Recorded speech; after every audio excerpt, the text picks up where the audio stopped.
Hi hello నమస్తే బా. ఈరోజు మదనపల్లి మార్కెట్లో టీవీఎస్ మండీలో ఇప్పుడే వేలం అయితే అయిపోయింది. ఓకే, ఏం రేట్లు పోయాయి ఏమంతా కూడా ఇప్పుడే చూపించేస్తాను. జీపీఆర్లో కంటే కూడా ఇక్కడ భారీ రేట్లు అయితే పోయాయి. ఇంకెందుకు లేటు, లైవ్లో చూసేద్దాం రండి.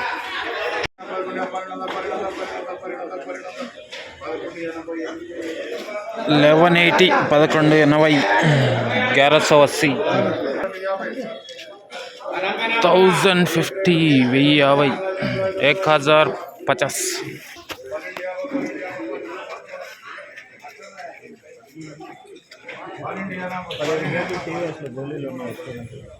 1280 1280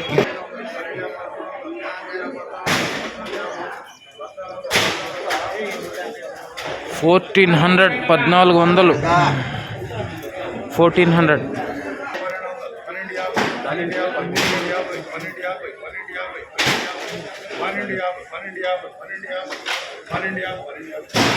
1250 1250 1250